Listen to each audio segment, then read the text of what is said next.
chez quelqu'un, vous lui dites, j'ai besoin d'argent, et lui-même, pour vous donner l'argent, il vous demande l'argent. En réalité, le vrai, c'est ce que vous vous donnez. Mais ce qu'il va vous donner, c'est le faux, parce que s'il avait le vrai, il n'allait pas vous arriver là-bas, quelqu'un vous dit non, je vais vous donner, je vais faire une formule pour que vous soyez riche et vous ayez beaucoup d'argent. Mais avant de faire la cérémonie, il vous demande à vous de lui donner l'argent. Alors maintenant, l'argent qu'il lui va vous donner, c'est que ce n'est pas le vrai. Alors s'il en avait, il n'allait pas vous demander. Il n'allait pas vous demander, il allait faire des gens gratuitement. Mais ils vont chercher l'argent auprès des gens qui n'ont pas l'argent. Ils vont chercher l'argent auprès des gens qui n'ont pas l'argent.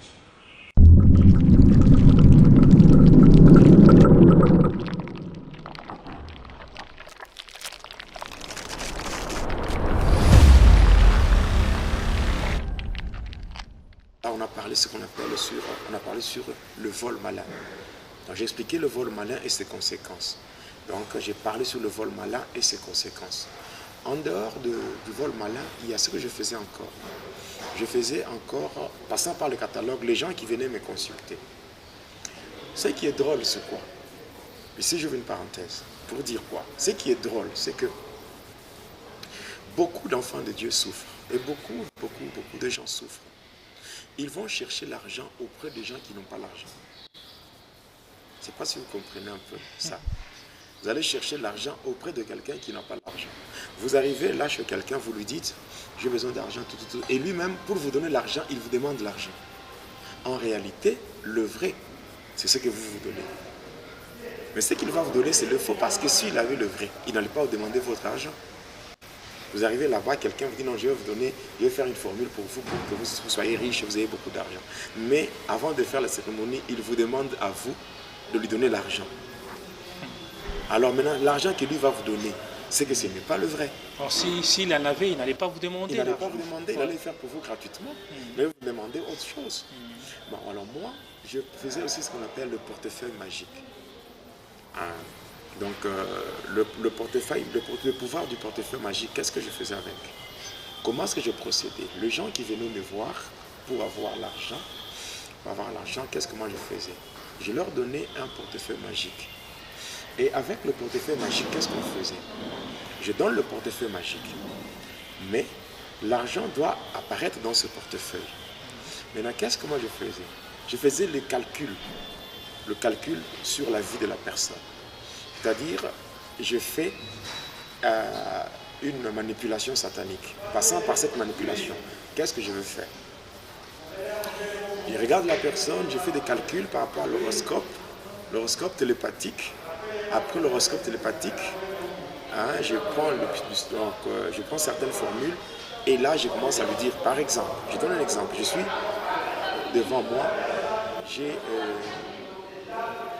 par exemple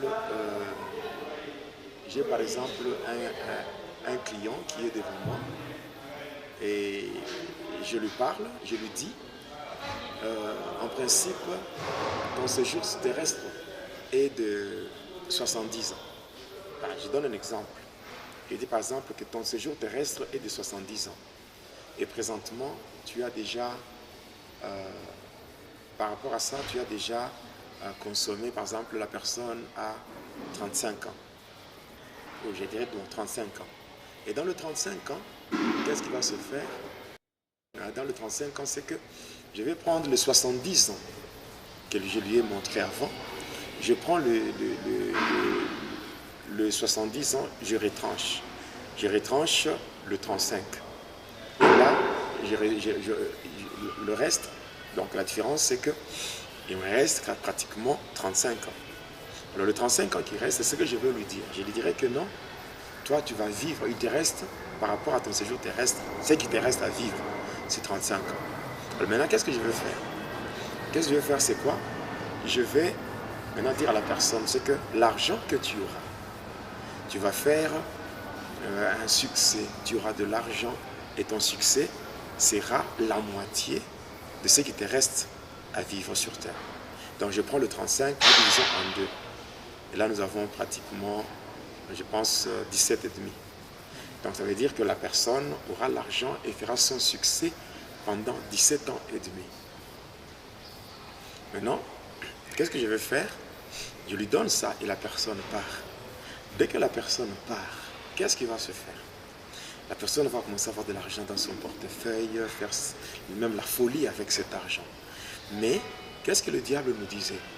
Que ces gens ici, dès qu'ils font le succès avec l'argent, et dès qu'ils tendent vers la fin de leur succès, ils peuvent se détourner contre nous pour donner leur vie au roi de chrétiens. Parce que le Seigneur Jésus-Christ, son nom, on ne le cite pas de l'autre côté. On dit le roi de chrétiens. Alors maintenant il nous disait quoi? Dès qu'on sent qu'il reste quelques temps, hein, qu'est-ce qu'on va faire? Parce que lorsqu'on a donné le portefeuille magique, on a aussi donné les interdits. On donne aussi les interdits. Alors maintenant, qu'est-ce qu'on va faire? On va envoyer les esprits pour pousser la personne à désobéir aux interdits. Dès que la personne désobéit aux interdits, soit la personne tombe dans la folie, soit la personne meurt avant la fin du délai qui a été fixé. C'est comme ça qu'aujourd'hui, beaucoup de gens meurent en désordre. Hein, la Bible dit que l'amour de l'argent, c'est la racine de tous les maux. Cela ne veut pas dire qu'on n'a pas besoin de l'argent. Nous avons tous besoin de l'argent, parce qu'avec l'argent, on peut utiliser l'argent pour un service. Mais il faut avoir l'argent dans un chemin qui est conforme à la parole de Dieu. Oui, l'argent, on peut avoir l'argent, mais l'argent ne doit pas nous dominer. Ouais. L'argent ne peut pas prendre le dessus sur nous. Et d'ailleurs, il faut savoir que l'argent n'est pas démoniaque. Ouais. L'argent n'est pas démoniaque.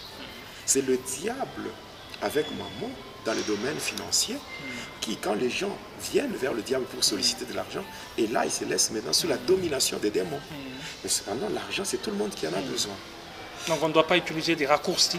Non, il faut avoir l'argent selon les normes de Dieu. Il faut que Dieu nous bénisse pour avoir l'argent, afin que cet argent nous aide à répondre à beaucoup de services. C'est même l'œuvre de Dieu. L'évangile est gratuit, mais l'évangélisation n'est pas gratuite. Donc c'est facile à comprendre. J'avais même parlé la fois passée sur le principe pour la stabilité financière et la stabilité matérielle.